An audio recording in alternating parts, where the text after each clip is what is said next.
And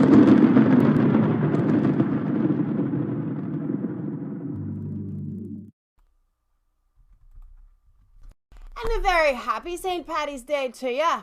It's March 17th, 2019. We're bringing you the latest news across the pond.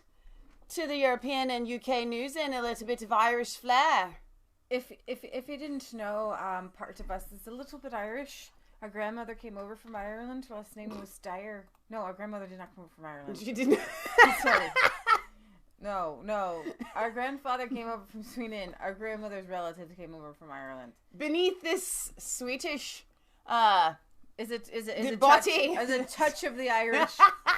So we have a lot of Irish things because this was my grandmother's house, and so there's a lot of Irish things piddling around. So, Michelle, I don't know where I put my scarf. You were gonna put on. You put your scarf upstairs. I brought it down. No, I gave it to you. I brought it down. It's there on the table over there. It says, "Do you want me to go get?" No, that went No. British. Dang it, darn. Hey, They're how very y'all close. doing? It's the 17th. How y'all doing? How y'all doing? doing? All right. So the my biggest gosh. news besides the Christchurch attack this week is Oh, yeah. yeah, and we do have some updates for you on that. We covered it on Friday, but there were a lot of missing details. Okay, so yeah, we did cover this on Friday. He has been arrested. No one, from what I understand, saw this coming. He was a gym rat. I guess a girl who worked at a gym with him was interviewed and said he just seemed like a normal person. Very interesting. He had gone on a lot of trips lately around the world. Right. And on Facebook had posted that he really enjoyed a trip to Pakistan. Pakistan is a Muslim-dominated country. He said it was a beautiful country, beautiful people. So this is a man who is trolling people. Totally crazy. But what I want to talk about today a little bit is that New Zealand's censorship is out of hand. This is crazy. When you told this to me last night, I was like, are you serious? And this just adds to, because when we do these episodes, I don't know if it's good cop, bad cop. I mean, because your feelings are legit. Mine are too. It's a conspiracy to me. Dissenter, tell them. Okay, so New Zealand threatens 10 years in prison for just possessing the video. And oh my gosh, what if you we downloaded it and then didn't thought you deleted it and then Dissenter is now banned. Why would Dissenter be banned? Why couldn't you just? I mean, seriously, it makes no sense. It's a social media platform where people can comment on things. Right. Why on earth would you ban it? Right. And so to me, I smell a rat. It smells so fishy. So 10 years you can get for possessing it, 14 for sharing it, Oh my $200,000 fine. Okay, so hang on. Let's back up a second. For those of you that are living under a rock and have no idea what we're talking about, a man went into two mosques in New Zealand and shot up and killed 49 people. I think another 48 were injured. Yeah, it's awful. He had a GoPro type camera on and he recorded the entire thing. It was like almost 20 minutes long, right? Now, this video has been taken down from social media platforms. I watched it. A couple of other people that I trust watched it. They think it's faked. I don't know. I'm not going to say one way or the other whether it's fake or not. I'm just saying that there are a lot of people out there that are questioning it. Regardless, I think that people did die, and I think that our hearts should go out to them. But what's another thing that's really interesting, tell them about Judge Janine. Well, Judge Janine was taken off Fox News for talking about Ilhan Omar's headscarf, and her is questioning whether her being subject to Sharia law will influence her, and so she wouldn't be subject to the Constitution. So Judge Janine, and Donald Trump tweeted out today, bring back Judge Janine. Hot dog. Okay, so I just wanted to kind of throw that down there for you guys, and then somebody gave a really good question. Would you go to jail for possessing a JFK shooting video? Exactly. That is a really good question. And how many analysts and conspiracy theories would they have censored the video of 9/11? Yeah. Yeah, that is a really good question. Because here's the deal, guys. This is the reason why I'm bringing this up, because we're going to, here at Resistance Chicks, we're going to go with 100%. It really happened. 100%. All right. Definitely. That being said. Oh, but it's such a conspiracy. We have no idea what his motives were. The manifesto there are a lot of fishy things. Now, we don't believe in the flat earth either, right? But I believe that people should be able to put their videos out there and they should be able to discuss it.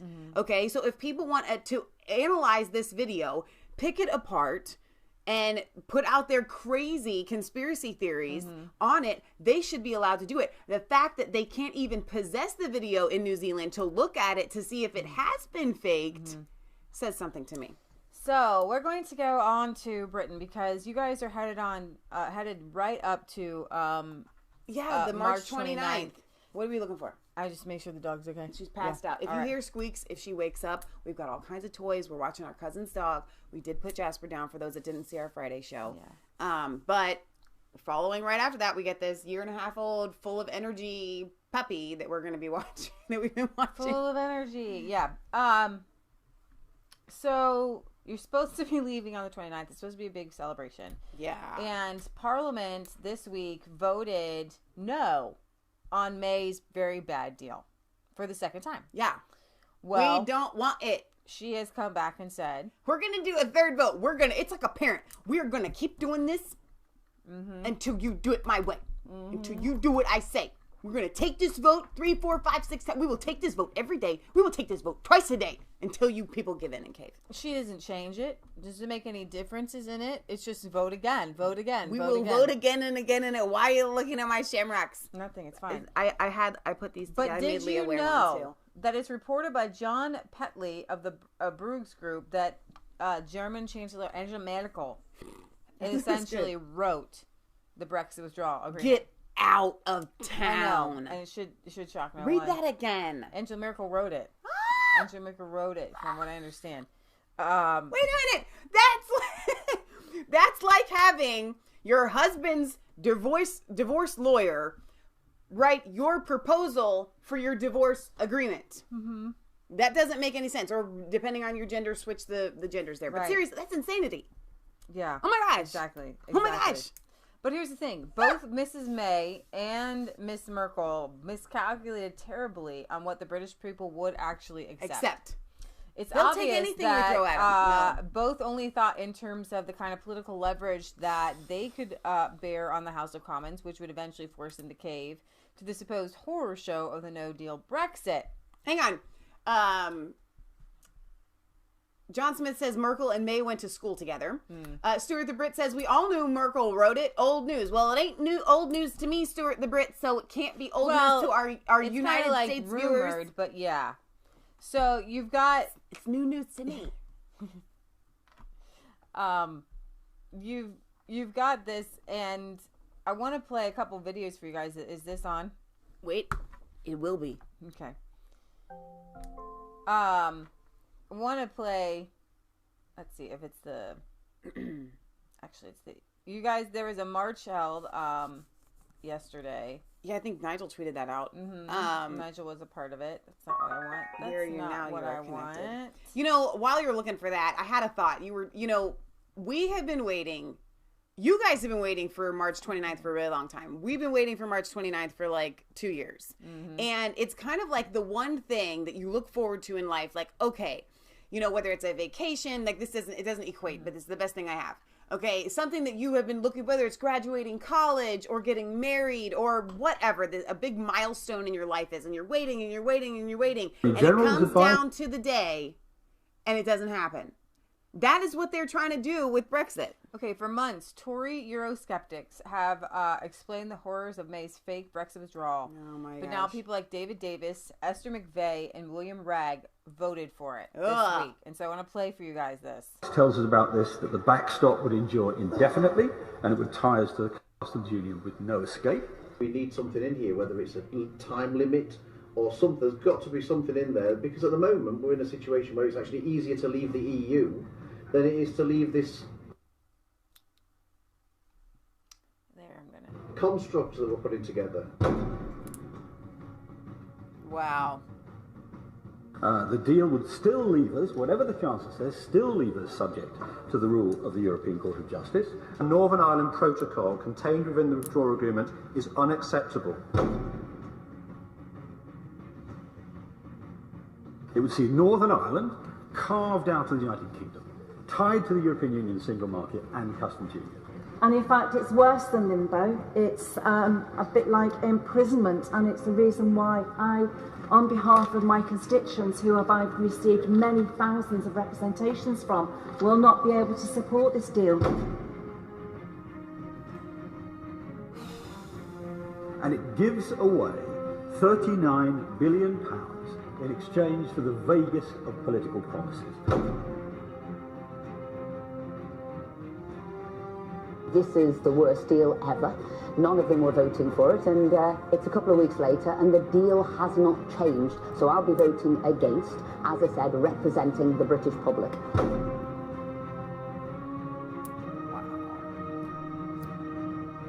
You know, it's really interesting to me when you hear their stalwart positions. And then all of a sudden they change. Yeah, you have to wonder, like... Are you bought off? Did they have dirt on you? No, I mean...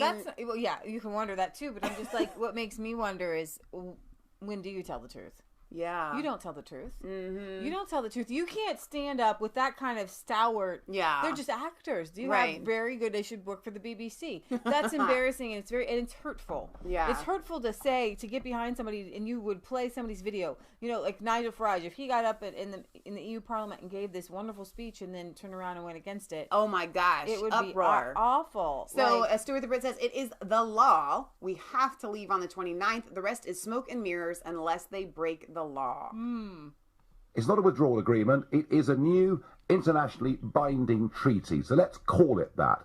There is no legal mechanism that we can escape aspects of it. And that, to me, is a real problem. But worse than that, if you think, Tessa, that just because...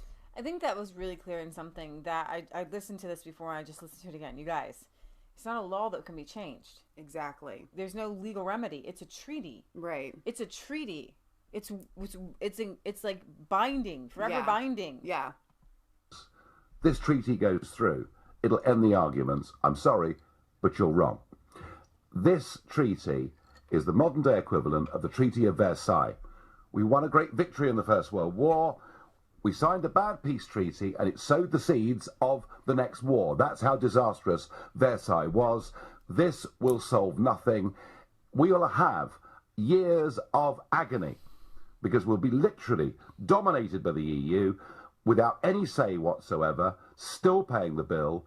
We will be totally at their mercy. And I think the arguments raging in this country about Britain's relationship with the European Union will be far worse and far more bitter in 2 years' time than they are today. This treaty doesn't solve the European question. It makes it even more divisive and even more difficult, and it's got to be rejected.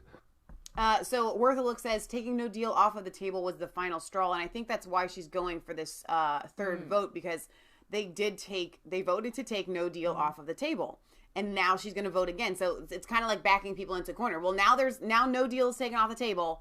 Now you see if you vote for Maia, and it's to me again, it's a betrayal. This is strong arming. This is what you do when you're trying to literally break someone. So there are sane people, and I wish they were in your parliament. Well, I don't know.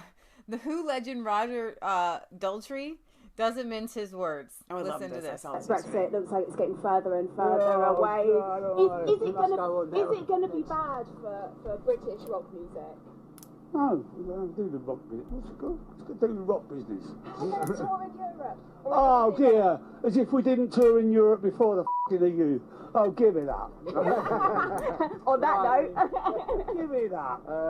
Thank you very much, Betty. That's great. We're going to have to. If you want to sign up to be ruled by a f***ing mafia, you do it. Like being governed by FIFA. Well, he said it. Oh my gosh. John Smith says May was put in place to destroy Brexit. That's her job. You know, and I totally agree with you there. I mean, she was against Brexit she was a Remainer. Mm-hmm. And then we've got a Remainer trying to put together the deal for leaving. That's again, insanity.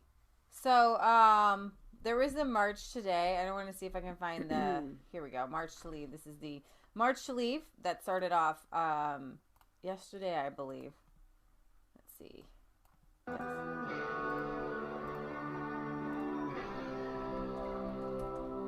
Yes. It was a rainy day. blustery, rainy day.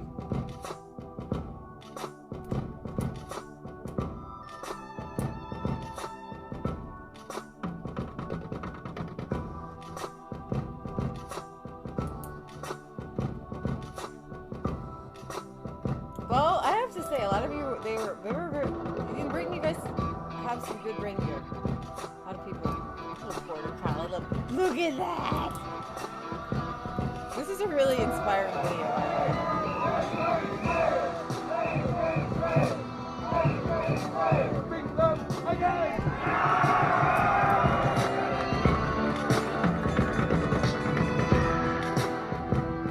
It's like every movie we watch. It is.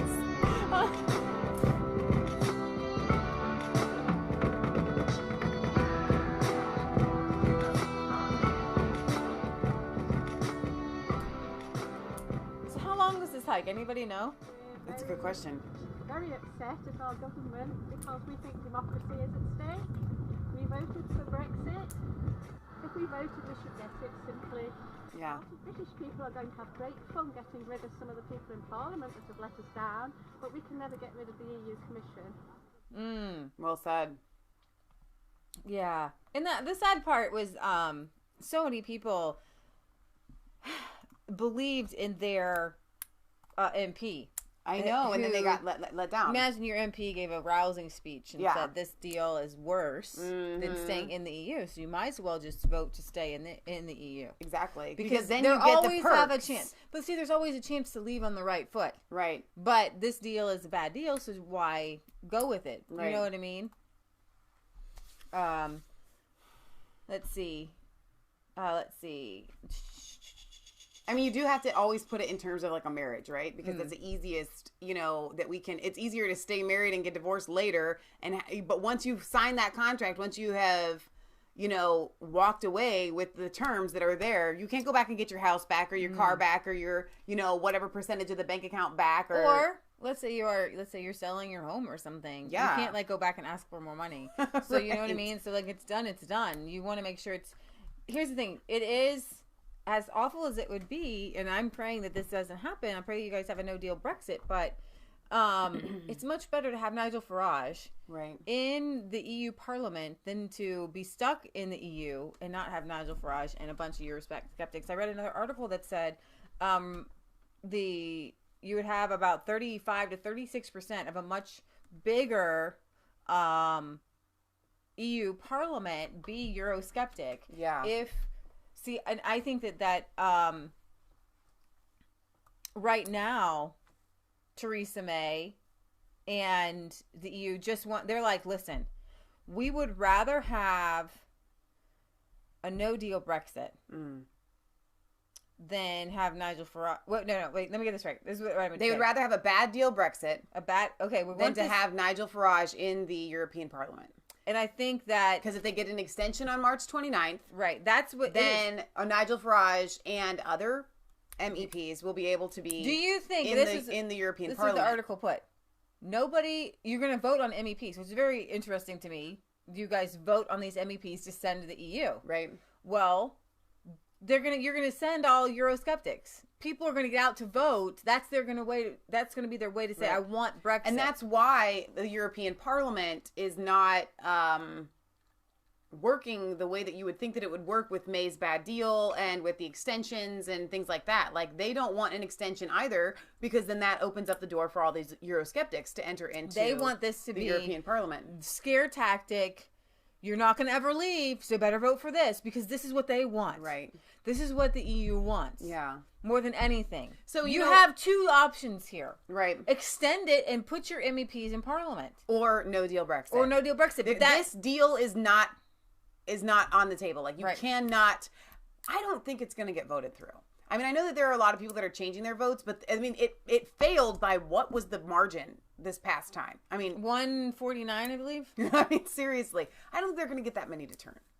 We'll see. And I'm praying when for you guys. When is this vote supposed to take place? Do we even know when this third vote is? It's this week. Wow. Yeah, so this is from the Daily Mail here. David Starkey. 800 years of democracy is unraveling before our eyes. Distinguished historian David Starkey on how our self-satisfied politicians have launched a coup over Brexit. Satisfied politicians.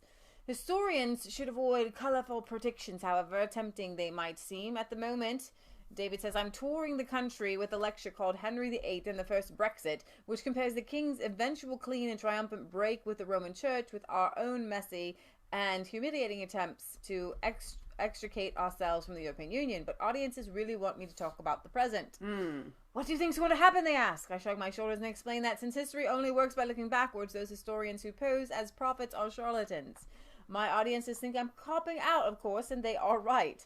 I haven't always been such a purist. 3 years ago, I published a book on Magna Carta to mark the founding document of our parliamentary constitution that had been sealed 800 years earlier in 1215. In holding a medieval king accountable to his subjects, or some of them at least, Magna Carta was a revolutionary step and is rightfully celebrated.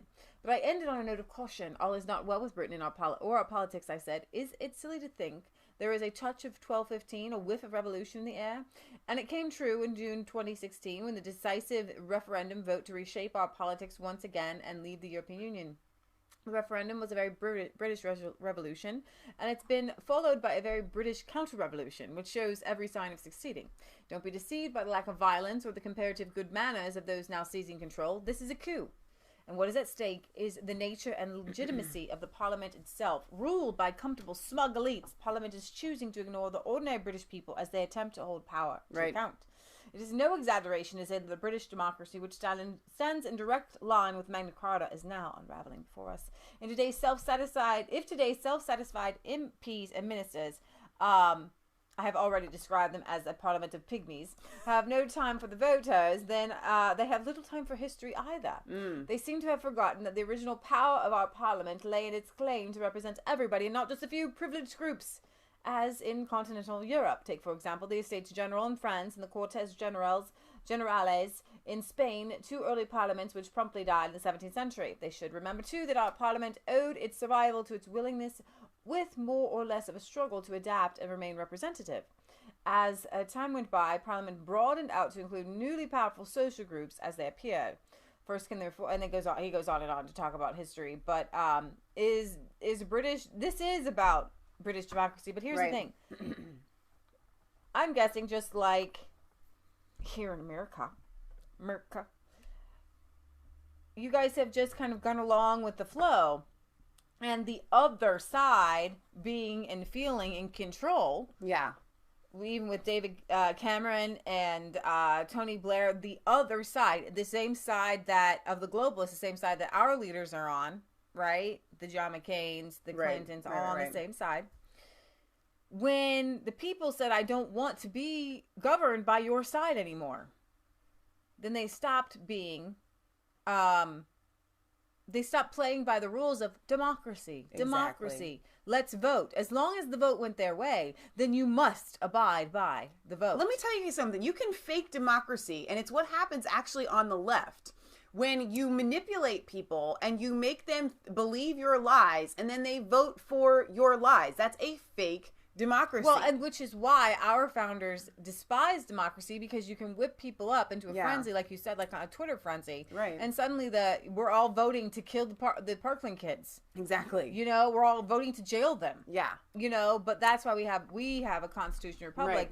And you guys are missing that pillar there. And we're trying to claim it back. And I know that with this, what you did when you gave away your sovereignty to a globalist unelected body, not knowing that that's what it would be, with no recourse to just vote people out. And I thought that was really important what that woman said.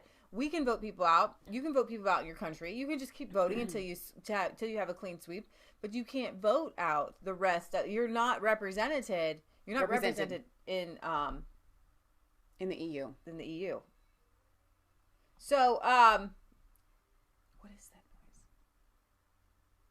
A loud movie by Uncle Beans. So the Irish Prime Minister, I thought it was fitting for him to come in this week. I'm sure it was planned that way. Yeah, probably a little bit planned. I'm sure it was planned. I believe he gave Donald Trump a shamrock. But Donald Trump wasn't having it. He wore his little green. But Donald Trump, what I love, and I think Worth even sent this clip to me, what I love is Donald Trump's ability to humiliate world leaders while sitting in the same room with him. Like when, you know what I mean? He does do that. And so the Irish Prime Minister, Varadkar, politely tells Trump he disagrees with his views about Brexit being good, and Trump threatens to do something severe economically to the EU. The European Union is available to talk trade with the US. And we're talking about trade with the European Union. They've been very, very tough over the years. They were unwilling to negotiate with the Obama administration, and they were unwilling before that, to be honest. I'm not just blaming President Obama, but they're willing to talk to us, and if they don't talk to us, we're going to do something that's going to be pretty severe economically. We're going to tariff a lot of their products coming in because the European Union treats us very, very unfairly. I have to say that. Very, very. They treat the United States, and they have been for many years, for decades, they've treated us very unfairly. So it'll probably work out. They're negotiating. We want to see if they can get. Otherwise, we're going to do something that's going to be good for the United States. Mr. President, considering the vote today in the Senate, will you consider your national vote? So there's that kind of a little bit uncomfortable there. A little bit uncomfortable, I would think. Yeah. As the deteriorating political situation in the United Kingdom makes headlines worldwide, the U.S. President Donald Trump has made two separate sets of remarks on Britain's withdrawal from the European Union in one day, lamenting Theresa May's failure to heed his advice but praising the unlimited potential of a new trade deal with Britain. The U.S. President took on Twitter on Thursday morning to talk up the future trade deal he hopes the U.S. will be able to strike with a newly liberated U.K. in the future, should it ever succeed in leaving liberated, the European though. Union. I mean, that's that word right there is spot on. You guys are bound. You are slaves. You are, I mean, prisoners. You need to be set free. Exactly. Striking similar tones to those he had with his ambassador to London have made recently about the enormous potential for a trade deal. Trump wrote that the potential is unlimited for a large-scale trade deal between the two allied nations. But more significant remarks came, we just heard those, to kick off the Washington St. Patty's Day celebrations. And he says, I'm surprised at how badly it has all gone from a standpoint of negotiations. I gave the Prime Minister my ideas of how to negotiate it, and she didn't listen to that, and that's fine, but it could have been negotiated in a different manner.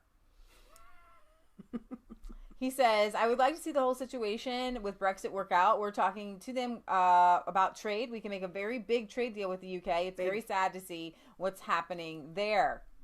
While the president's prediction on Britain being able to resurrect its Brexit deal with the European Union before the end of the month deadline was they're not going to be able to do that, he also said he hoped Brexit would be a success and that it would lead to a British-American trade deal, echoing his comments earlier that day.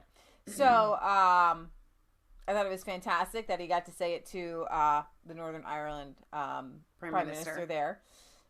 And happy St. Patty's Day. Trump is here's the thing. Obama went and he went as a scare tactic and said, you're going to go to the back of the line. You're going to go to the back of the line. Yeah. Don't do this. You're going to and what if I know they don't feel like the margin was that big. Yeah. The people voted for Brexit. But what if Trump hadn't gone and said that? Or not Trump, Obama. No. What if Obama hadn't gone and said that? I have another what if. Ooh. What if Trump was president? And he kept saying, "We're going to be fine. You're going to be fine. Everything's going to be fine." Yeah, you're going to get put to the front of the line. How it would have gone by a bigger margin. People would have gotten out and voted even more for it because they would have said, "Well, America's saying we're going to be fine." Right. America says we're going to be fine. We'll be fine. Right? It just goes to show you that Obama is part of the globalist elites. Right. And that is his agenda. Trump puts America first. Right. Obama puts globalism first. And the globalist agenda that put him into office, by the way, he puts that first. Right. Sorry, I'm got a frog in my throat.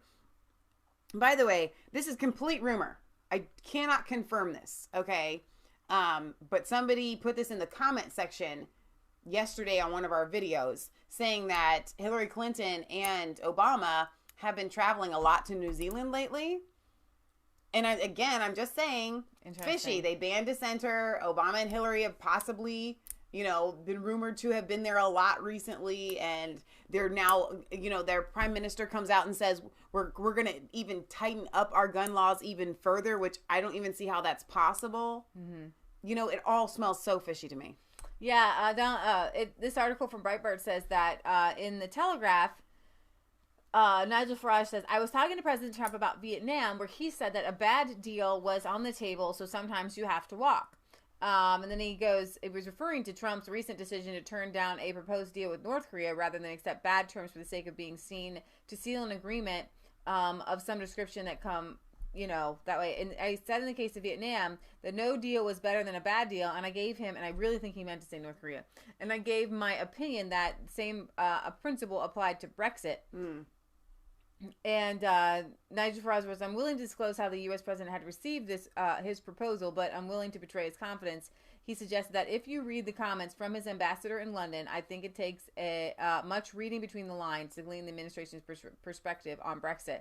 This American administration firmly believes in the nation state, not supranational structures like the European Union. I think it's fair to say they see Brexit as a great opportunity. Yeah. So, yeah. And I think that how beautiful it is sometimes to see things come back around in circles, to see our long-lost cousins come back, and now you have you mean to come full circle. Come full circle. That's what I said. Come back circles. Come back full circle. to see the two countries that fought. And we have the George Washington, the Revolutionary War, coming together, saying, it does hey, feel like it. You know what?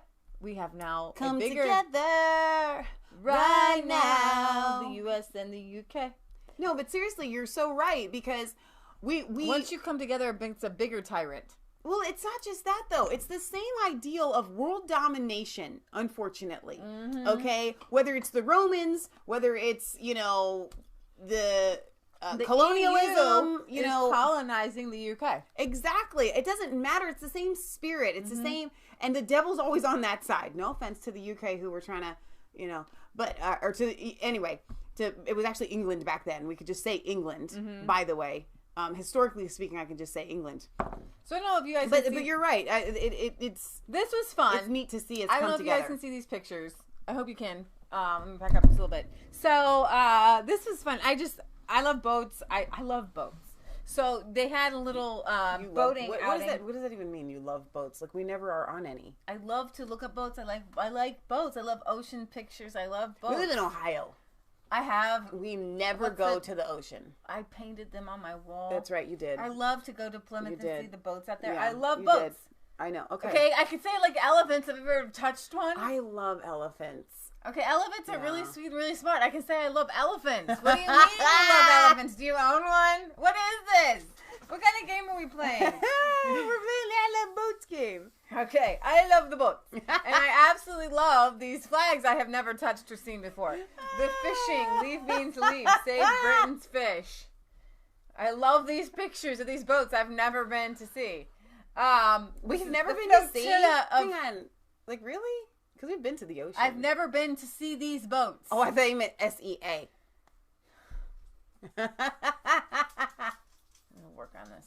Okay, there's a flotilla of fishing boats have sailed up the River Tyne in Newcastle to protest against what they called a Brexit betrayal underway. I have to tell you guys, we have, Plymouth 2020 coming, and gosh darn it, if I wouldn't love to go to Plymouth in the UK. In the UK next year, just to be part of it. That'd be so awesome. We should start our GoFundMe now. No. Kidding. I don't know who's going to take care of our farm. That's my big problem. Yeah. For that long. I leave the country. But I do want to go. I want to go so bad. All right. So the nautical protests came after a week of votes in Westminster, which have all but made certain that the United Kingdom will not leave the European Union on March 29th. So here, I just need to see the pictures. She just wants to show you pictures of Some people are protesting with their European Union signs there, but I think that the boats are prettier. The boats are prettier. Is there a video of the boats? There's the video. Whoa, it's windy. I love it.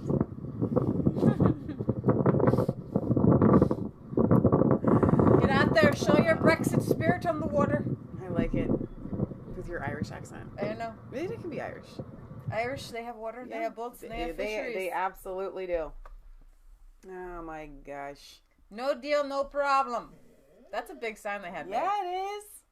Fishing for leave, save Britain's fish. Oh, and that's the deal. The EU controls so much. Somebody had just left a comment here. The EU paid our fishermen to sink them. Hi, I see you. Part of the really bad deal is the EU still kind of controlling the fishing waters. I mean, they control everything.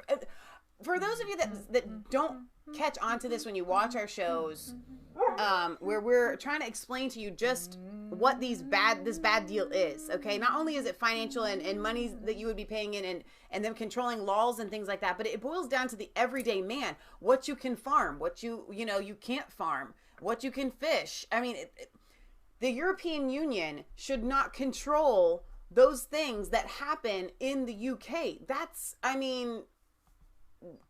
totalitarianism. Is that right? Totalitarianism. All right, so here's the thing. Here's the article talking about the third deal. Ready? Britain's Prime Minister is to return from the humiliating second defeat of a Brexit deal in Parliament by bringing it back again.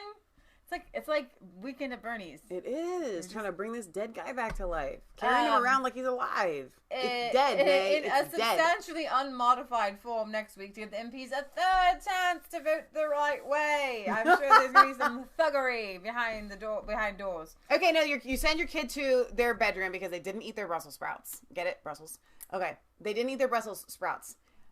They get a chance to come out and sit at the table. You will eat those Brussels sprouts or you will go back to your room. And you can think about coming back out here and eating those Brussels sprouts again. We're going to keep doing this for like months, years. And the Brussels sprouts are going to be like turn nasty, poisonous to your child. And you will still make them eat them. I'm never going to make my kid eat Brussels sprouts. You know why? Because like I hated coleslaw. And I hated potato salad growing up. Yeah. And I would not have touched a Brussels sprout. I absolutely could devour. Just give your kids time. Yeah. You know, your taste buds actually literally change. I think it's child myself, and I make potato salad myself. I think it depends on the kid, though. Okay, if your kid is just being like stubborn for the sake of being stubborn, we weren't like that. So if you have children that are like Leah and I, Mamwich, there were 4 things that gave me a gag reflex: Mamwich, coleslaw, potato salad, and Brussels sprouts. And now you'll eat all and I those love in them one meal. all. Right? I would eat them. I would make a meal of that. I'll make Mamwich with a side of coleslaw and potato salad. But it literally made me like to a point of snot, like tears. I can't. I mean, you might have as well put a plate of worms in my face. So you know what? Your kid doesn't eat. Those things are all full of mayonnaise. I know. You know, unless it's homemade mayonnaise, don't make your kid eat stuff. Okay, you know what I'm saying? Unless we don't have experience with children that are just being bad. Okay, so we don't have that. It's child abuse, in my opinion, when you have a kid that literally it's like that, and you still try to make them eat something. Like, just they'll grow into it. Yeah, that's what our mom did, and we have it on both sides. My dad would make us eat it. Our parents were divorced, and our mom wouldn't. So we had both sides, and our babysitter made us eat Mamwich. It's amazing that I can eat it now because that was really traumatizing. I'm so sorry. Okay, carry on. All right, rabbit trail. Trying to eat your Brussels sprouts. Dan Manor says, I ate everything except liver. Still can't eat it without gagging. I can eat liver. I just despise it a lot, even if it's fried. Oh, it's bad stuff. Okay, so let's see. I want to get to the date that she's chosen for this vote, this third vote of trying to resuscitate. It's like the body has been flatlined forever. Okay, like for a really long time, and they are still trying to revive it. I mean, it would take Jesus to raise this from the dead. Okay. It's so dead. They're going to have to threaten every person in Parliament. So each vote has been accompanied by new legal advice to calm the nerves of MPs from the government's Attorney General, but even Friday's new letter from the senior lawyer has failed to persuade. The so-called Star Chamber of pro-Brexit legally trained MPs who have taken on an important ad hoc role in votes have rejected the claim that Prime Minister has brought any new reassurances after A.G. Cox reported on the 1969 Vienna Convention's power to allow Britain to walk away from the EU during the transition period if the situation deteriorated. His report is in response to concerns held by Brexiteer MPs that the text of the Prime Minister's deal could allow the European Union to hold the United Kingdom in a perpetual Brexit limbo, where the country has technically left the bloc but remains subject to its rules and conventions and paying EU coffers. MPs are concerned there is no unilateral right to escape. While A.G. Cox insists the convention on the laws of treaties would allow the UK to walk away if talks break down because there would have been a fundamental change of circumstances. Critics point out that the bar for this requirement being recognized is so high, the reassurance is essentially meaningless. Critics highlight examples where this provision has been rejected, including the 1977 treaty between Hungary and Czechoslovakia, which was ruled to still be valid despite the end of the Soviet Union. of which both nations were communist satellite states who transitioned into democracy. The Czechoslovakia itself ceasing to exist, splitting into the Czech Republic and Slovakia. An arbitration court ruled in 1997 that these changes in circumstances were not sufficiently fundamental to invalidate the treaty. Okay, well, that's, you guys are stuck. The pro-Brexit Star Chamber has said the government's attempt to win support was erroneous and badly misconceived, suggesting May's Brexit deal will again be rejected next week. Yeehaw! If the vote fails for the third time, the only recourse Britain's politicians will have left to prevent the United Kingdom from leaving the European Union on March 29th without a deal will be for the country to beg the European Union to postpone the Brexit day. A parliament voted to approve that course of action Thursday, although a majority of Britons polled this week said they didn't want the delay to happen. Wow. So the price of this delay could be great. Senior EU officials have reportedly said they would only grant such a delay if the UK used it to cancel Brexit or to agree to even softer terms. Well, let me tell you something here. Are there any softer terms? No, there aren't. When you wear someone down, it's a very valid thing. I mean, it's what they do in like the CIA. They're to question somebody. It's like waterboarding. Okay, that is. You continue to do something. You keep dunking them and dunking them and dunking them until they change their mind. They could be telling you a complete lie, like tell me you know where the stuff is, and then you're like, okay, I know where the stuff is. Just stop dunking me. I don't even know where it is. Okay, exactly. And so you have it kind of going both ways here. You have the like Theresa May's of this whole deal, dunking people, waterboarding them, take my deal, take my deal, take my deal. At the same time, you also have a lot of people that voted Remain that publicly come out and say, listen, I voted Remain. I am sick of this stuff. Let's get out. Let's leave. Let's be done with it. I'm so over it. I'm so over hearing about it. I'm so over the limbo that we are in. I just want out. No deal. Let's leave. I voted Remain, but I'm done with this. Nigel says, I would urge all pro-Brexit MPs across the House of Commons to hold their nerve this week and do the right thing by rejecting the deal, obey the law, respect the electorate, restore faith in politics. Did I play this one? No, this is his whole show. For Nigel? Yeah. There's a happy group of people. You know what? The Brexiters are a lot happier. They are. Have you ever noticed, like, the people on the right of Stalin are happier people. They're funnier people. They're more jovial people. Hang on, though. But they're not just happier. These people are not just happier because they got the original vote. They were happier people beforehand. And I have to They're say, just inherently happier. But it's not happy because of circumstances. That's what I'm saying. Yeah. Because they're just nicer people. The globalists are only happy when they're in power. When they lose power, But even then, they're not nice. No, but they pretend to be. Right. Aww. This is so great. Now remember, this is not a youth march because they have been the most brainwashed. Yeah. And that's why I am completely against public education. Because while you guys might have been able to have a good education before the EU, most people who voted for Brexit were not educated under the educational system during the and I'm absolutely positive, don't quote me on this, but I'm sure education standards changed. Oh, absolutely. Once Britain became part of the European Union. Within the whole block. And so the history is now the European Union's great, and you're brainwashed from the time you're a child. Right. That is why people wonder, why is it mostly old people? But it is just like 1984. Like, I'm actually... I don't want you guys to watch it, but I am because there's like a lot of really weird stupid Apparently things you can read the book. Okay. Yeah, read the book. Don't watch. Read the book. But it is just like the 1984 where the older people are just like, they're the same people. Like, they're not the ones under a spell.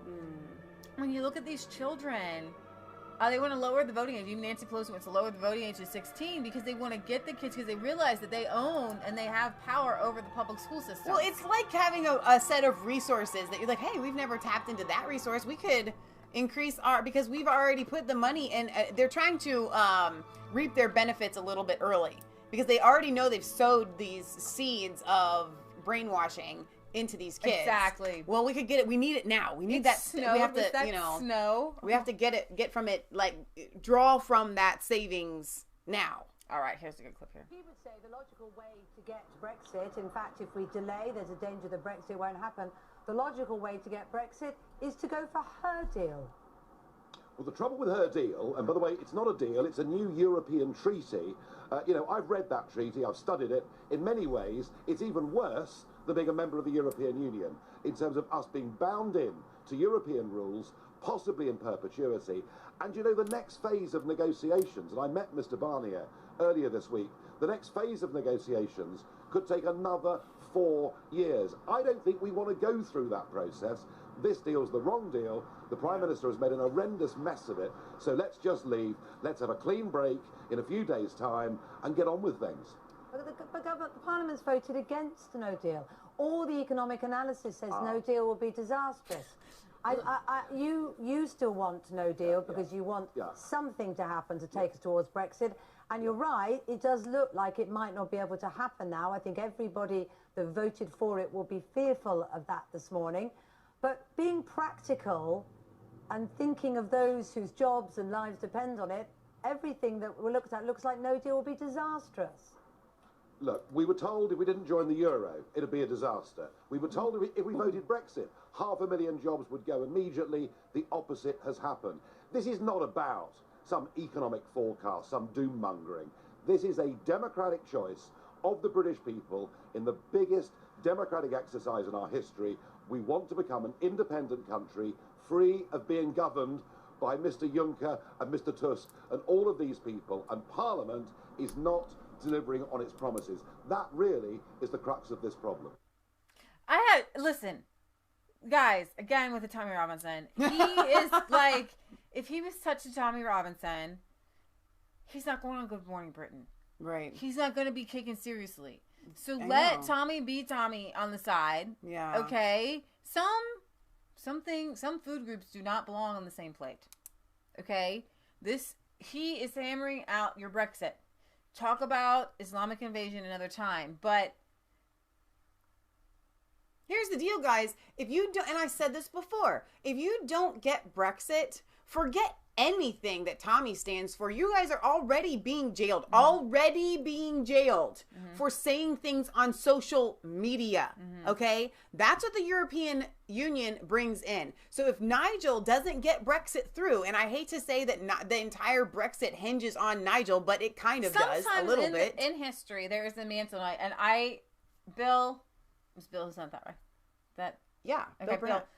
I love that I'm watching and I'm looking. I know that you guys would probably love to see George Washington crossing. I could Delaware. probably put it here. But here's the thing: I need it because every time I see it, it gives me strength. Yeah, and it helps me to realize that there are times and seasons, and there are people who are appointed for things.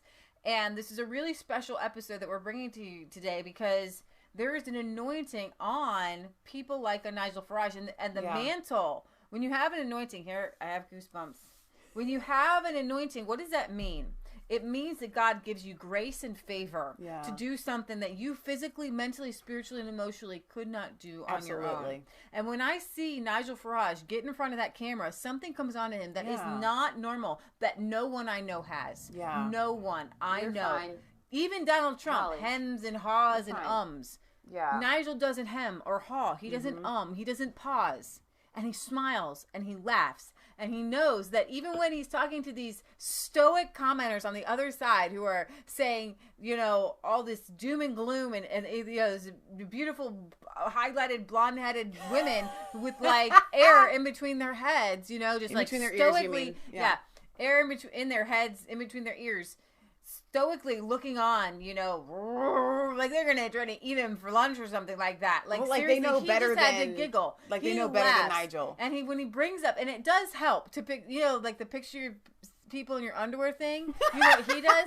He pictures Juncker, and that makes him laugh. I think that's one of his keys. Yeah. So when he Drunker gets Juncker, stuck, I think he's found. And he looks like Weekend at Bernie's when he travels. Exactly. So when Nigel maybe he gets stuck or backed in a corner, he remembers Juncker. He mentions him, and everyone has to laugh with him. Nobody can't laugh when you mention Juncker. Exactly. The drunk guy going around kissing people and everything like that. Worth a Look says that Nigel is by far the best speaker he's ever seen, and Justin, that's his name. Justin, hi Justin. You have seen Nigel in person, been able to listen to him speak, and I'm sure there's a feeling in the room when you notice that he enunciates his word. It is physically exhausting to enunciate everything that you say. But when you enunciate things, it has to be important. Exactly. And when he does, he enunciates in important words because God has anointed him to speak. Right. And these other people haven't been anointed to speak. So let me play somebody who has Wait, one more time. One more go comment here. Dan Maynard says, we were told that electing Trump would be an economic disaster. Look how that's working out for us. The Brits will be fine on their own. Well said, Dan. Yeah. All right. So here are All all 50 times. No. 50 times Theresa May promised to leave, said that you guys would leave the EU on March 29th. Are you ready? Not going to extend Article 50. We have a timetable. We're working to that timetable. We will leave on the 29th of March 2019. This is the nose growing. Ready? Lie. I'm going to sneeze. We will not be revoking Article 50 or asking for the extension of Article 50, and we will be leaving the EU on the 29th of March next year.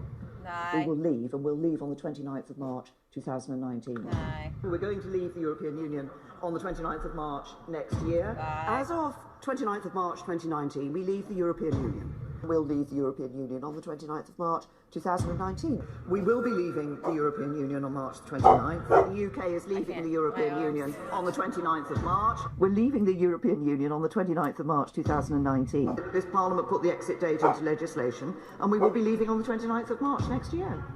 We have it in our legislation that we will leave the European Union on the 29th of March 2019. The government's policy is that we're leaving the European Union on the 29th of March. We'll be leaving the EU on the 29th of March 2019. We will be leaving the European Union on the 29th of March next year. As far as I'm concerned, we are leaving on the 29th of March 2019. She's always wearing that chain one, by the way. Like, it's so weird to wear a big giant chain. Look, it's on her neck again. Look, her favorite necklace. There it is again. Horatio has something to say about that big necklace. And we will leave on the 29th of March 2019. But I'm clear we're leaving the European Union on the 29th of March 2019. But I'm clear that we will be leaving on the 29th of March 2019. I'm clear that we will not extend our... That chain is a subliminal message. Help me, somebody. Well, I am chained. Horatio thinks it has to do with her being into, like, bondage stuff. He says it's a real deal. She's into the bondage of the right, but like in her fetishes of life. Article 50, and that we will leave the EU on the 29th of March next year. The United Kingdom... The chain is her EU tag, says David. On the 29th of March 2019. The United Kingdom will leave the European Union on the 29th of March 2019. We will be leaving the European Union on the 29th of March 2019. We leave the European Union on the 29th of March this year. A Britain fit for the future and leaving the European Union on the 29th of March 2019. The United Kingdom is leaving the European Union on the 29th of March 2019. And if he wants a meaningful date, I'll give him one. 29th of March 2019 when we leave the European Union. But we will be leaving the European Union on the 29th of March 2019, and we will. And we will be leaving on the 29th of March 2019. You're what to... We will be. She kind of giggled after that one, didn't she? On the 29th of March 2019. We're leaving the European Union on the 29th of March 2019. We leave the membership of the European Union on the 29th of March 2019. I can absolutely guarantee to my right honourable friend that we will be leaving the European Union on the 29th of March 2019. And this government is committed to exiting on the 29th of March. Could I just confirm we will be leaving on the 29th of March 2019? That people have the confidence of knowing the date on which we'll be leaving the European Union, which is the 29th of March 2019. And if anybody's in any doubt, we are going to leave the European Union on the 29th of March 2019. I repeat, we will no longer, from the 29th of March 2019, be a member of the European Union. But we will be leaving on the 29th of March 2019. We will be leaving the EU on the 29th of March 2019. I'm happy to repeat what I have said previously, that we will be leaving the European Union on the 29th of March. We will be leaving the European Union on the 29th of March 2019. We're very clear. We will be leaving the EU on the 29th of March 2019 at 11 p.m. Wow. I can't even. That is so crazy. That's insane. Like, I don't even know. I'm just going to follow this up here with this little clip here about democracy. He says, interview with Spiked, we're entering a post-democratic era. The disconnect is larger now than it was in June 2016, primarily because people have seen the assault on democracy that has taken place, and they now know that all those focus groups we've had for years and all those pleas with us to engage in democracy and all those desperate pleas by politicians, only when you vote their way, and so on, was completely phony. And as soon as we say something that they find disagreeable, they do everything within their power to prevent it from happening. So one question I had for you, in fact, was to what extent do you think we are potentially witnessing not just the overthrow of Brexit, which is an incredibly important vote, but also the unravelling of the democratic era itself, democracy itself? Of course, the post-democratic age. I mean, a magnificent phrase that I heard Peter Mandelson uttering about 20 years ago. And let's be honest, don't shut her in, though. The great battle that is going on here, America, across Europe, and is being debated all over the free world. The great debate is, what is the way forward in terms of how we're governed? Is it the globalist approach, which is big, supranational structures, which in the main are run by people who can't be voted in and therefore can't be voted out? Or is it the nation state, or nationalism, if you want to use that word? That is the big debate that is going on everywhere. And if you really think about it and go right back to the 1950s, the origins of the European Union, which is, I would argue, the epicenter of the globalist dream. It's why the Hillary Clintons and others are completely in love with it. The origins of it, if you read Monet back in the 1950s, he makes the argument that democracy is a very inconvenient way of running a country because, the ship of state goes in that direction for 4 years and then it might go in a different direction for 4 years. So better, he thought, with no sense of irony given the Soviets and their 5-year plans that they put in under Stalin, better, he thought, to make sure that the people who really control how our lives are led are the intellectual elites, who, of course, know so much better than we do. And so the whole European project was based on that from day one. So, and here's the thing, guys, and I talk about this, and I'm not sure if you guys really take me seriously or not. Of course they do. The world doesn't. When I talk about the fact that the Prussian education system was designed to create soldiers who would follow orders and die in battle and not leave right during a fight. The Prussia was like losing battles. It's the worst movie imaginable. They do this in the movies to desensitize us that that's what they're actually doing in real life. Set up an education system. Yeah. That educated everyone. Right. But took the elite kids and gave them privilege. Gave them real knowledge. So right. they could think, so they could invent, so they could lead, so they could write, so they could compose, so they could speak. Mm-hmm. And they purposely held back information from the lower classes. Absolutely. To dumb them down, to make them... Well, you and I were talking, and maybe even Kansas was on the walk with us the other day on a dog walk, and we were like, listen, nobody should be sitting in an assembly line doing the same thing over and over and over again. To work at... You have to be dumbed down to work at and not even just dumbed down, but your self-worth has to be lowered. Like, this is all that I can do. So here's the thing. So when it comes to Neil Gorsuch, our Supreme Court Justice, and Brett Kavanaugh, they believed in themselves because their teachers told them, you are great. You can be somebody. You could be the Supreme Court. You could lead this country. You could do this. You could do this. You could do this. And I have to tell you, Michelle and I, we have privilege because our single mother in government housing would tell us, you are the best. Yeah. And what happens is you can brainwash a child to think that they are amazing, that they can do things, anything, that they have power within them. And she would always say, you can do anything God has called you to do. Right. Anything God has called you to do. And when it came to a speaking event, you can do that. When it came to singing in front of church, you can do that. You're the best. And she always would encourage us, even when we weren't very good at something. What did she tell you the other day? Sometimes it was the confession of faith. No, she told me that a long time ago. You know what I mean? Sometimes when we would act up or we would be bad kids, she would say, God loves you and he has a wonderful plan for your life. Sometimes she said that a lot. And that was my mom's answer, It was mom's faith confession to the dog's acting up. God loves you and he has a wonderful plan for your life. But what it does is it moves things in the spirit realm because positive confessions and positive...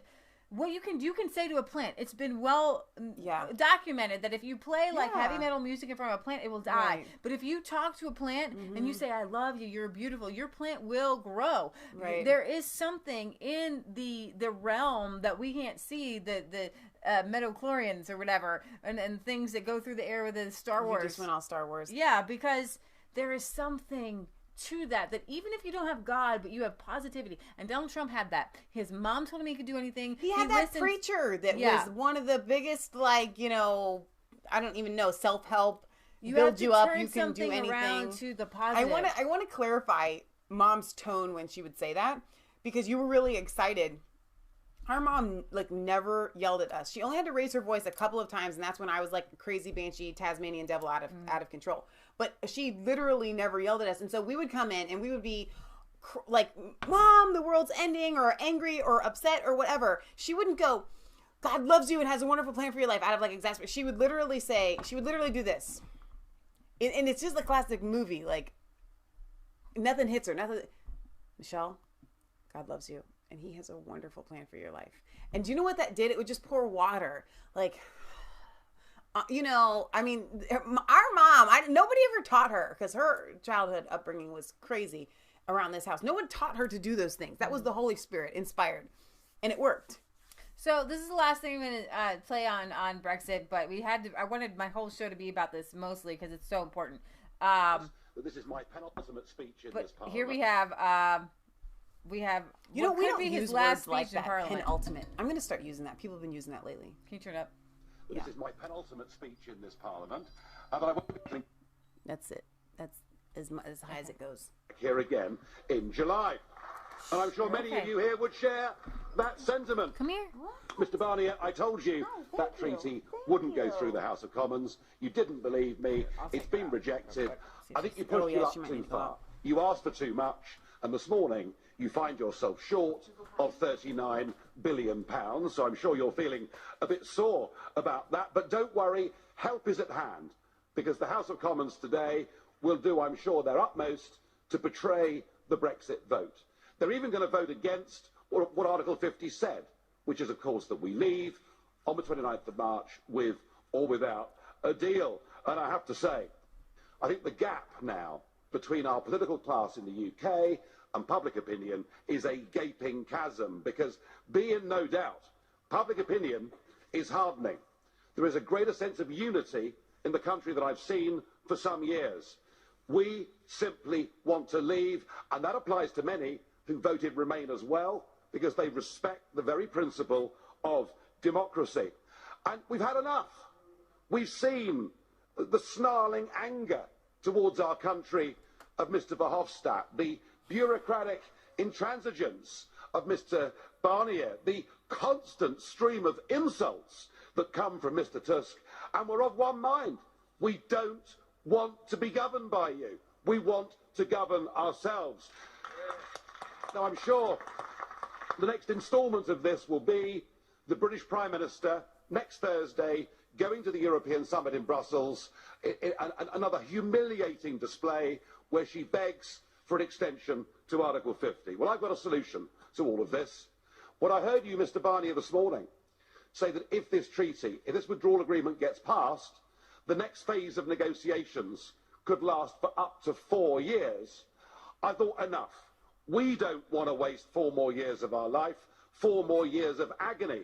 And you don't want to waste another 4 years. You've got your plan. You want a United States of Europe. You want your army. You want everyone to join the euro. You want to get rid of the nation states. We are just a damned nuisance. And add to that, as Mr. Verhofstadt said, the European elections. You don't want me coming back here, or hordes of Eurosceptics coming back here. So there is a simple solution, and that is that the British request to extend is vetoed at that European summit.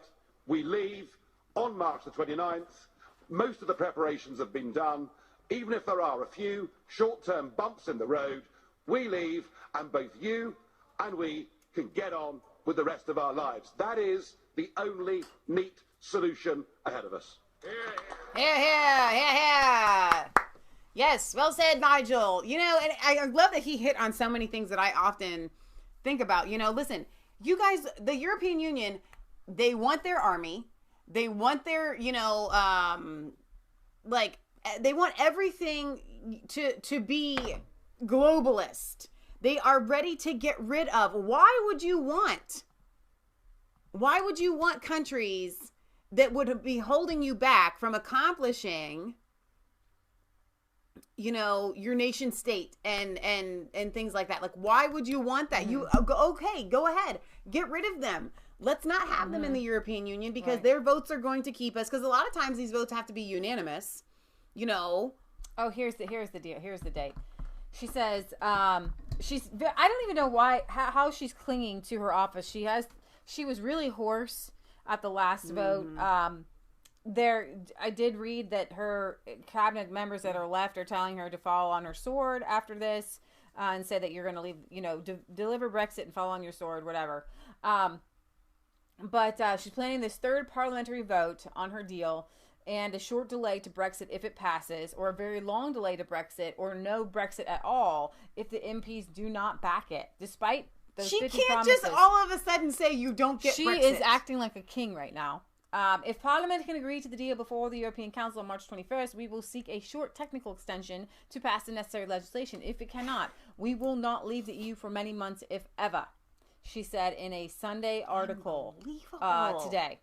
Wow. She further warned that while MPs rejected calls for a second referendum in the series of votes which authorized the government to seek an extension of Article 50, a move opposed by a majority of her own MPs and by the DUP, which props up her minority government, passed despite them with the help of anti-Brexit left liberal opposition parties. The threat of a second referendum does not disappear entirely because Parliament has not voted for one now. Wow. So she's literally two-faced. You see the demonic power coming forth from her. It is lying. demonic. She's not saying, you know what, it would be honest to say, I know I said 50 times that we're going to leave, but I was wrong and I lied. You know what I mean? But she's not saying that. She's literally talking out of both sides of her mouth.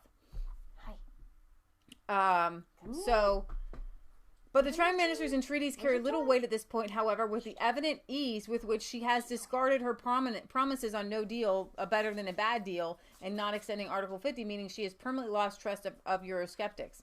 If the Prime Minister were serious about delivering Brexit, as she claims, it would have been well within her power to have a clean break from the EU by March 29th.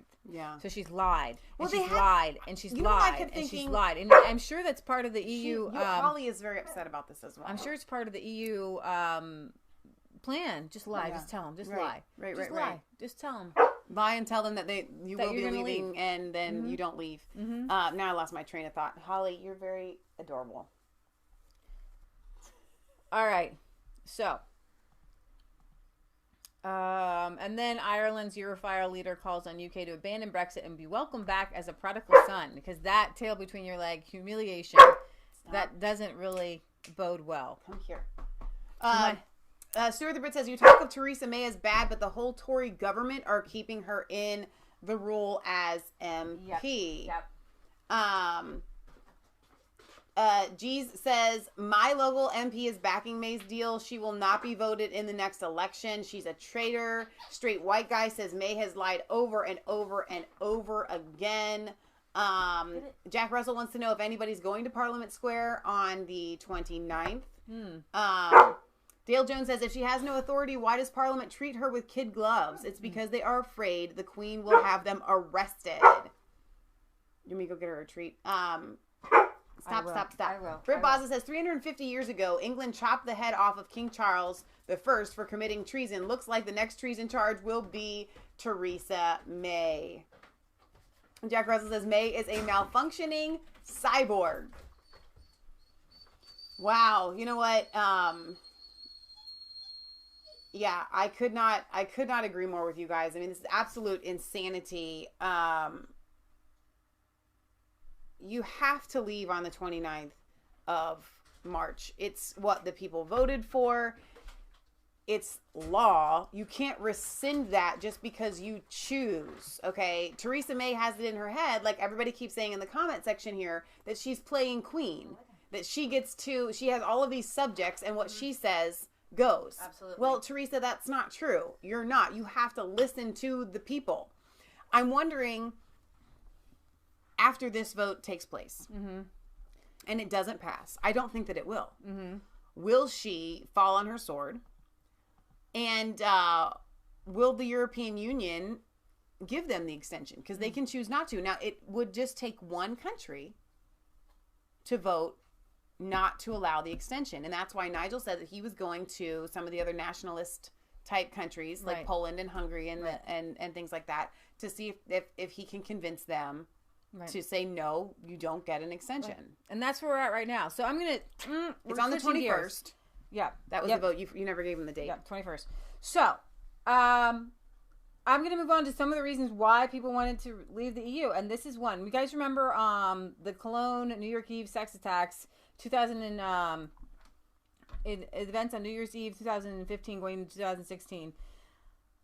600 women filed complaints of a sexual assault, and only 3 people have been arrested. By January 2016, a couple of weeks after the evening's events, saw mobs of migrants launch group sex attacks on unsuspecting German women and robbing revelers in just randomly. A total of 1,300 people came forward to report crimes, ranging from pickpocketing to rape. But despite all the promises to bring the full force of the law against the perpetrators, from figures including Angela Merkel to the whose office issued a statement alleging the chancellor had expressed outrage over these vicious attacks and sexual assaults, only a handful of men were ever convicted for crimes committed on that night. While 606 women filed complaints of sexual assault, 3 men were found guilty of sex offenses, 2 of whom, an Iraqi and Algerian, received only suspended sentences. No way. But if you possess the video of the attack, you can get 10 years in New Zealand. But if you attack somebody, you're good. Just make sure that you do not possess footage of an attack and you're the attacker. And in the EU, you're good to go. And in New Zealand. Right. It reported that the third, a Libyan man found guilty of groping women on New Year's Eve festivities, was reportedly ordered to serve 1 year and 9 months in prison for 2 counts of assaults and for immigration law violations.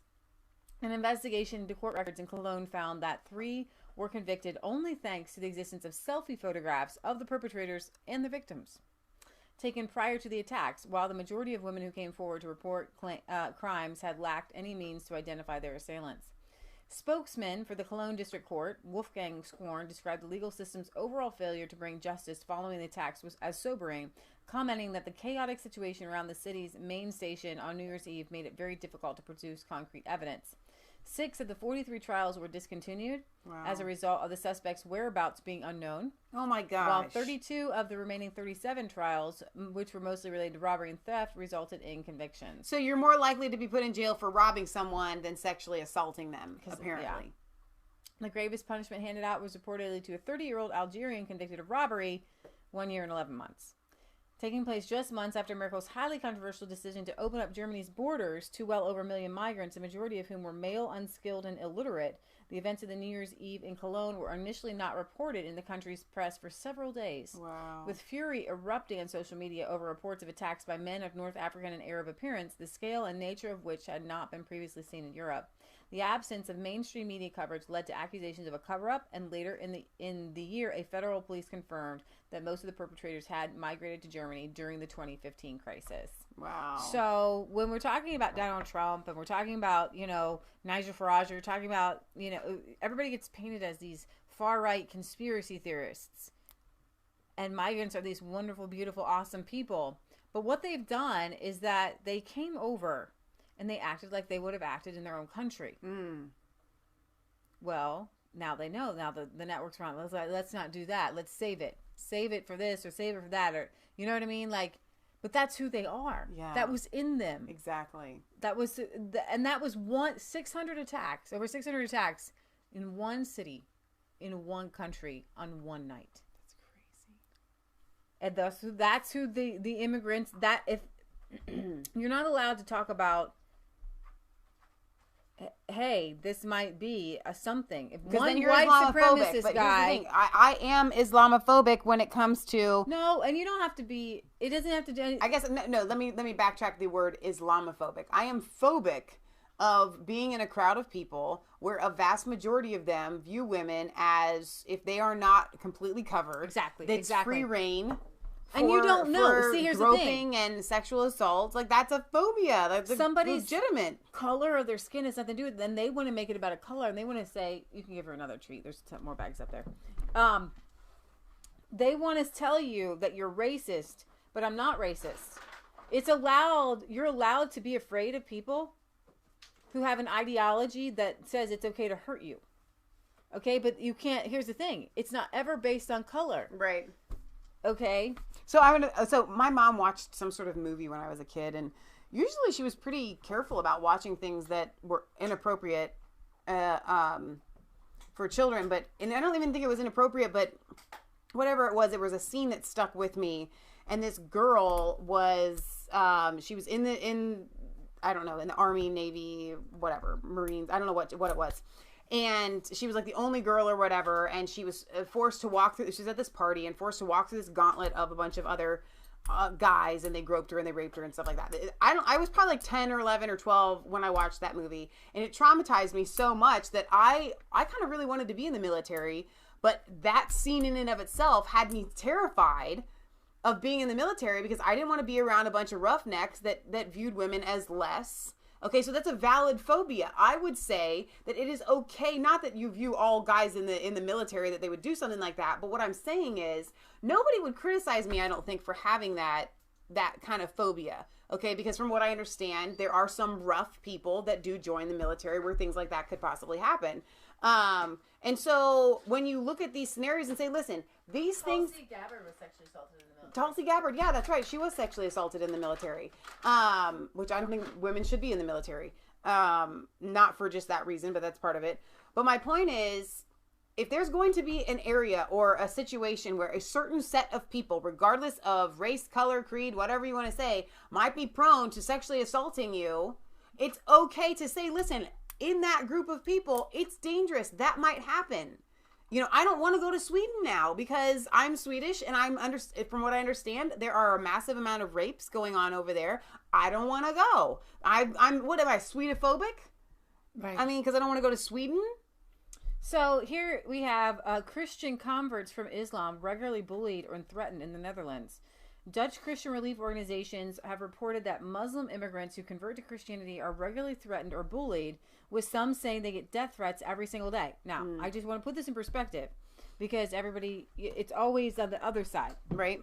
The media, even the left, everybody says, ooh, look what people say to Muslims. But I don't know of any Christian who's converted to a Muslim who's had death threats from Christians. Exactly. That's a really good point. In an article published this week by Crooks, a U.S.-based online Catholic news outlet, 3 former Muslims living in the Netherlands relate the hostility they suffer for their decision to convert to Christianity. One man, an Iraqi national, said he converted in 1999 and soon began receiving death threats. Directly after my conversion to Christianity, I received the first threats. People who I thought were my friends became my enemies. Even Muslims who are not very conservative. So when you say conservative in Muslim time, and that means they want to put you to death when you leave. So we have a really bad connotation with conservative, amongst the Muslim community, because somebody who was not very conservative told his wife that they would kill me. I'm still getting threats every day. He said that the threats take different forms through phone calls or text messages, and even though he has reported them to the police several times, the threats continue. That's in really Islamic scary. law, apostasy is punishable by death. Another convert who immigrated to the Netherlands from Morocco said he gets called names in public and also receives threats, but does not regret becoming Christian. I finally found peace in my heart, and I'm honestly happy. I'm now also praying for my family members who are Muslim. When I was Muslim myself, I wasn't allowed to pray for my Christian partner or for my atheist friend. He says that he too had printed out 8 pages of threats and took them to the police, who advised him to keep his new faith to himself to avoid problems. So wait a minute. He says, when I was a Muslim myself, I wasn't allowed to pray for my Christian partner or my atheist friend. So they're not allowed to pray for their friends that aren't Muslim? Okay, wow.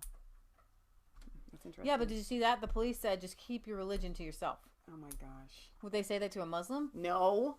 Isn't it strange? Isn't it innocent? It's strange, isn't it? I'm not doing anything wrong. Why would I need to hide? I live in a free country. Wow. A third convert, Esther, from Somalia in 1992, together with her family, and eventually came in contact with Christianity.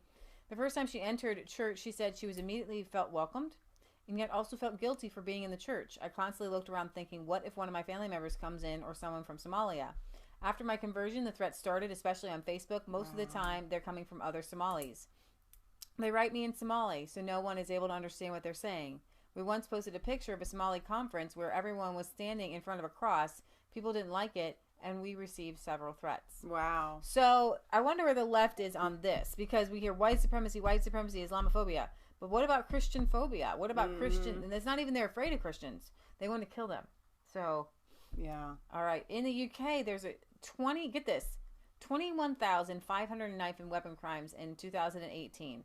A fifth of the offenders were under 18. I'm afraid that after your birthday show on Friday, that everybody is going to think that I have issues because of my excitement over opening all of those knives from Buzz. Yes, last night I may have carried them all up in my arms like a bouquet of flowers to show Patriot Gallery and Uncle Jack.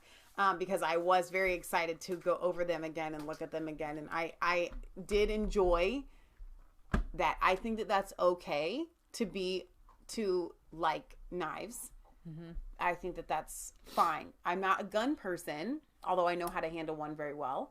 I think I like knives better. Maybe, I don't know. To me, it's better. So that I just wanted to, I'm not a crazy person, but maybe just a little. So okay. Don't come near me, crazy person that Buzz keeps sending. I counted them. He sent 15 knives, including the hatchet, in addition to the 4 steak knives and the ceramic set of kitchen knives. It's like 25 knives. Wow. He sent. I think he's a knife dealer. I have like an itch right here. You're going to be a cut above the rest. Oh my gosh. In Sweden, that was good. Say that again. Serious crimes committed by returned ISIS fighters. According to the new investigation, 1 in 3 returned Islamic State fighters into Sweden have committed serious crimes. You know what? No one saw that coming. Could never have guessed that. Like, totally not even on my radar. The investigation, which looked into the activities of 41 Islamic State members who had returned from Syria and Iraq, found that all of those sentences were suspected of crimes. 13 people in total were men. The crimes, she can't have every single one in the bag. No, she can't. The crimes that the men have been either suspected of or convicted of have included serious offenses, such as the case of a 31-year-old man who was filmed by his neighbors attacking another man with a pair of scissors just last July, and is now looking at attempted murder charges. Another offense includes drug-related crimes. She could be hungry. I don't know. Fraud, extortion, money laundering, abuse, and some have also found themselves in trouble due to owing taxes. Well, you know, there's that. So couldn't see that one coming. All right. So this one, we have a thing here in the libraries in the United States where they have transgender people, cross-dressing people, drag queen story time. That's what this is. In the library. And I say that, you know, we just need to shut down all libraries. In Paris, they have this queer week. And I don't think that I need to read some of the things that the adult queers are going to be doing, but they said if you bring objects, there will be sanitary wipes to wipe things off. I don't want to know why. However, the library is also, in Paris, is holding a Queer for Kids workshop aimed at children from ages 17 to 14 as part of the Queer Week project. The far left origin of Queer Week is to be held from March 15th to 23rd and was designed a decade ago by students from their prestigious Sciences Po to allow a space for action and reflection on gender and sexuality. According to the Queer for Kids Facebook page event, the workshop will consist of 2 separate parts. The Diversity Bingo will see 10 to 14-year-olds read, discover, and share works through playful and creative bingo. And the other one will be Fairy Play for ages 7 to 10. There will be other classes held that week. Something on incest, something just crazily weird, but and this is, let's see. In Sweden, drag queens have participated in storytelling time in public libraries, and there have been books aimed at preschoolers and tackle the topic. Michelle's just coming, but Paris is having Queer Kid Week, Queer for Kids Week. And this is, I guess, the picture of it. But why is that person, like, naked, for one? Because... Why? It's you know what I'm week, saying is no. Let's talk about this for a second though, because this is the thing that bothers me the most about the LGBT. In all honesty, if it really was just about men being attracted to men, women being attracted to women, men dressing up as women, whatever. Okay? I actually don't care. I couldn't care less. Right. What bothers me is that within these little societies, they are pushing sexual perversion. So we could take the fact that men sleeping with men is sexual perversion according to the Bible. That's what we believe. We believe it because God said it.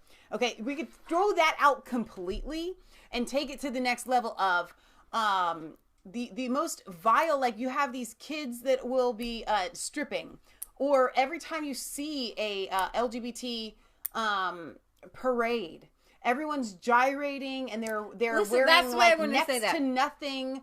It's the most disgusting of things. Martin Luther King walked down the street for civil rights in a suit and a tie.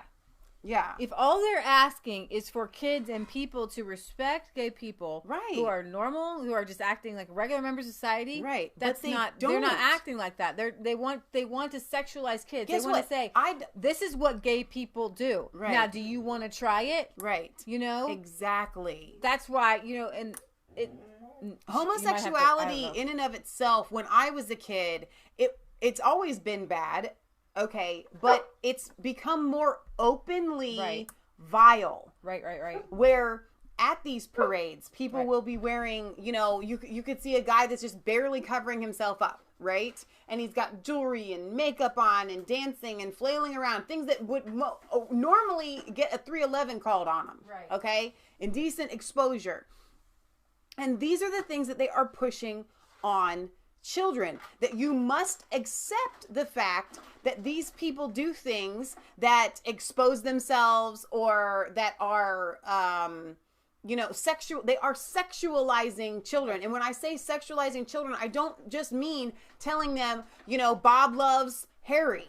Okay? That's not what they're doing when they're sexualizing these children. Okay, they are telling them what Bob and Harry do in the bedroom. They are showing them what Bob and Harry do in the bedroom. They are sexualizing these children. That homosexuality, and it's not just homosexuality, it's whatever all this stuff has become and morphed into.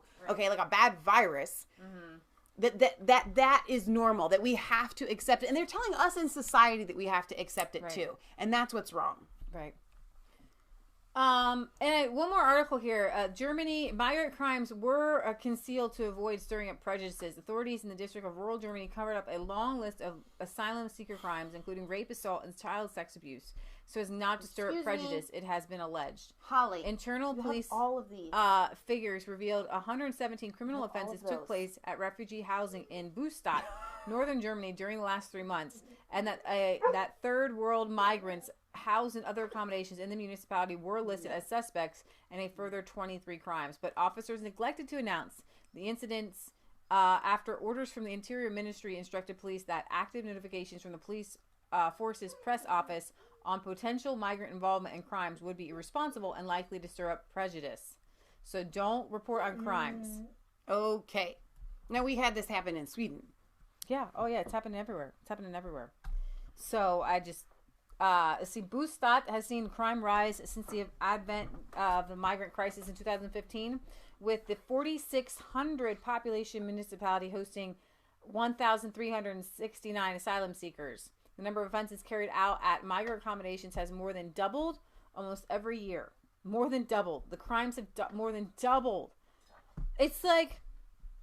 It's not Islamophobia. It's not migrant phobia. Listen, if something keeps happening, you know why we wear seatbelts? Because some people got in accidents. Okay? When you see something, it was like, okay, it would be Islamophobic or migrant phobic if it was just a little bit here or a few here and everybody just started to be prejudiced. But when crime doubles, you have to say something is going wrong here. Something is not right here. It went from 33 in 2015 to 69 the following year, and then to 126 in 2017. Amongst the total number of crimes recorded last year were 2 cases of murder or manslaughter, 2 incidents involving crimes against life, and 4 recorded sex offenses, in addition to 28 drug-related crimes and 61 incidents of theft. In the town of Bustadt itself, crime surged almost 75% in the last year, with the number of offenses rising from 207 to 360. And in Hamburg, which in the Hamburg I guess the newspaper, which reports that the number of thefts skyrocketed from 68 to 167 over that period. Ahead of the Interior Minister Hans-Joachim Groch's presentation of last year's crime statistics for the state, in which Bustan is located, a spokesman for the politician who belongs to Merkel's nominally center-right Christian Democrat, whatever, crime had risen in the municipality, but alleged the incidents were not to be made public due to lack of reliable evidence. Oh my gosh. And so I wanted to be one too. Since somebody else was covering it up, we wouldn't. So we bring you everything that they try to cover up. Right. That we can find. So I guess one more thing is that I wonder if it would be better on YouTube. Lauren Southern's movie Borderless is coming out. Nice. And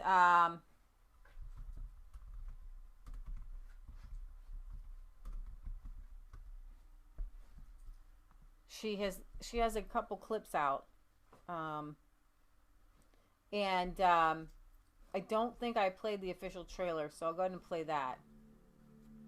The founder of an aid group has surrendered to police. He was one of several aid workers wanted for helping migrants. Oh, here, this is on. Oh. ERCI, which operated on the island of Lesbos, is now closed. 30 of its members facing charges in Greece, including spying and alleged people trafficking.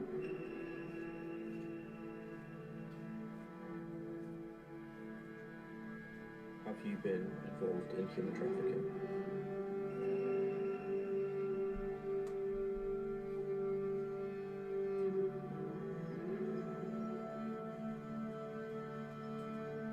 This is just the tip of the iceberg.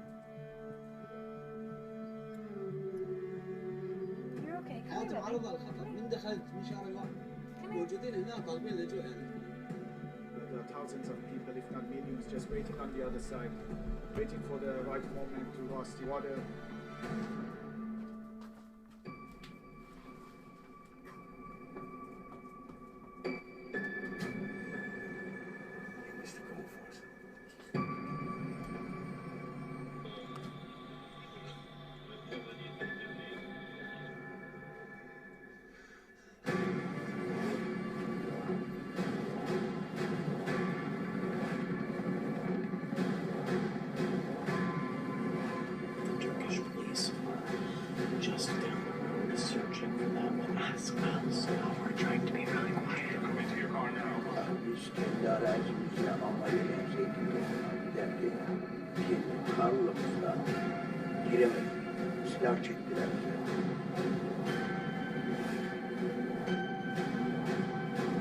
Si tu avec la mer là comme ça, tu prends tes vies à risque. C'est une grande erreur.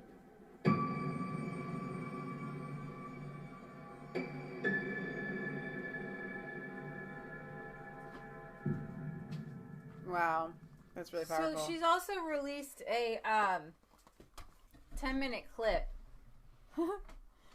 of this, which you can watch on her the minorities under attack in refugee camps, so Christians and things like that. We're gonna go ahead and sign off now because she can't handle it anymore, and Okay. I can't handle her not handling it anymore. Yeah. Well, she probably needs to go for WAOK. We went for one this morning. We want to go play out with the frisbee outside. All right.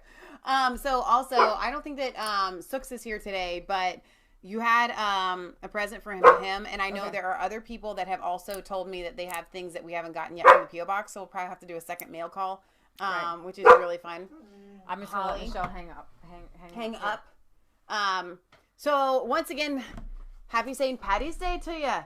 Thank you for joining us today. It's really nice outside, so we're probably going to go play outside with the dog. You guys should go and do something fun outside as well. Hopefully we will be back before Friday. Absolutely. You know, Jasper took a lot of our time and energy and emotional, you know, whatever you want to say there. But the idea behind the studio was that we would be able to bring short videos. I've been getting an increasingly higher number of requests for the shorter videos, and I get it. They're easier to share, and sharing brings more viewers to Resistance Chicks because not everybody can sit and watch a 2-hour show. But then there are a lot of people that you're like me. I'm upstairs doing the dishes, and if I'm watching, whether it's Alex Jones or Crowder or whoever it is that I'm watching, when the episode's short and I'm like, it's over already, I'm not even done. And so I know that a lot of you guys keep us around for that as well. So I wanted to sing a song, but Holly's not going to make it. Leah says she wants to sing a song, but Holly's not going to make it. So maybe you'll get a song later later this week. Who knows? We have Holly until what day? Next Friday. So yeah, maybe she'll be gone before the show, and but she's a great dog. She just is a lot of energy. You can't blame her for that. So I didn't get to a lot of comments on Facebook, but I saw a lot of you guys were there. So thank you for being with us today on Facebook Live. We love you guys. God loves you. God bless. Remember, it's not just a conspiracy theory if it's actually the truth, which is what we try to bring you here on Resistance Chicks.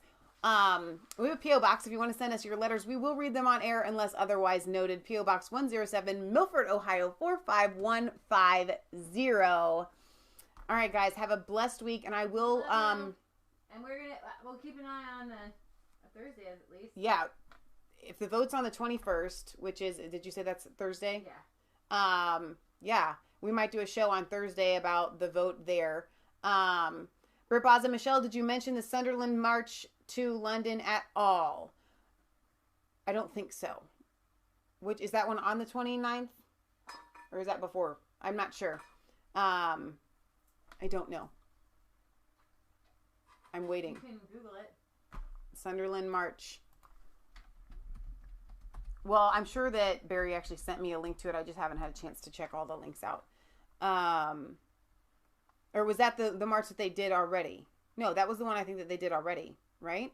Yeah, we covered that. You must not have been here for that part of the show. So yes, we did. I'm going to do a Bible study sometime, maybe even tonight, probably tomorrow. I know I've been saying that for a while, but I'm really excited about it. 29th, I'll be watching Unplanned. Oh, that's right. We're probably going to do that as well. Maybe not on the 29th. I'm not sure. Oh. Okay. If you're still here and with us,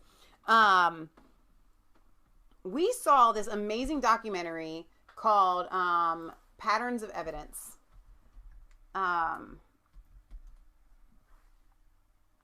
And we saw it in the theaters. It was a one-night event. I want you guys to see if you can find it online. It's called Patterns of Evidence, The Exodus, full movie. Now, it was this amazing documentary that kind of changed my life and my view on things. They are coming out with, or they have come out with, the Moses controversy. And I'm going to pull this up here for you guys, because Moses had written playing by itself.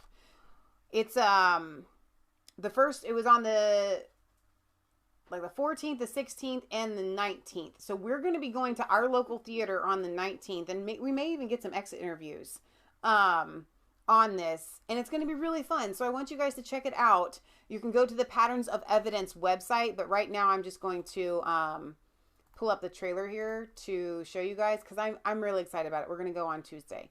So watch this trailer with me here. Written down all the instructions from God, as well as the history of his people, beginning with the creation of the world. If you do not believe his writings, how will you believe my words? So there it looks like you have a definitive statement from Jesus that Moses produced the Torah, and he's staking an awful lot on that reality. The question of Moses' ability to write the first books of the Bible led me to the ancient lands of the Middle East, searching for patterns of evidence that match the biblical events. The Lord said to Moses, write this in a book. He would have written in Egyptian, probably, if he had written, not Hebrew. Did Moses write the Torah? Frankly, I don't think so. I don't think any mainstream scholars would any longer hold that view. I think it comes from Moses himself. The words that they wrote, many of them can be deciphered. Those are Semitic words. I can read it. This etching, this inscription somewhere in the Sinai desert is actual plain biblical Hebrew.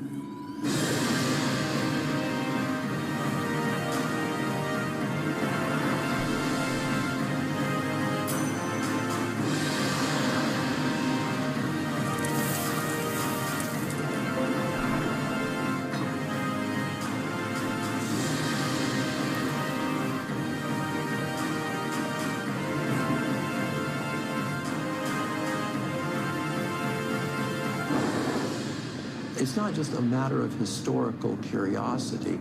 Well, Moses wrote these books and not some anonymous figure. It is that Moses is the chosen man of God. So what I loved about the, okay, so here, let me press play here so you guys can get this information right here. Patternsofevidence.com/Moses, #Moses controversy. The 19th is the next date that you'll be able to see it. But what I loved about the way that they did the original documentary where they were talking about the Exodus, and what they're going to do here is they will give you facts from scholars on both sides, and they get down to, you know what, we've given you all the information, and this is where it leads, and this is where it leans, and this is it's why the reason it's called Patterns of Evidence is because they're bringing you evidence, fact there. So I'm so excited about this. It's going to be really, really fun. So I've been reading through this Archaeological Study Bible, and I found that actually the stuff played out. It has things like, it talks about like tombs in ancient Israel, and it really shows you where there might have been real archaeological evidence. Yeah. This says the alternative theories about Exodus, and this Bible does lay out the possibility of exactly what the Patterns of Evidence shows. I'm just wondering if you read that first.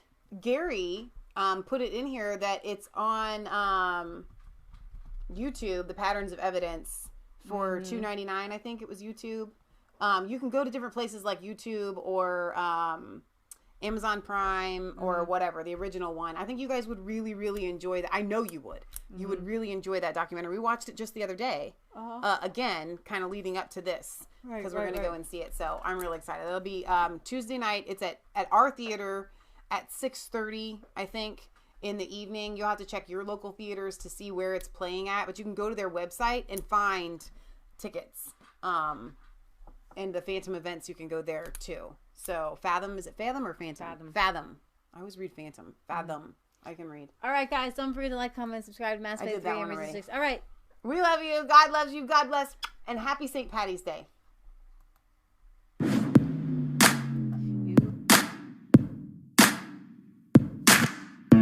I was called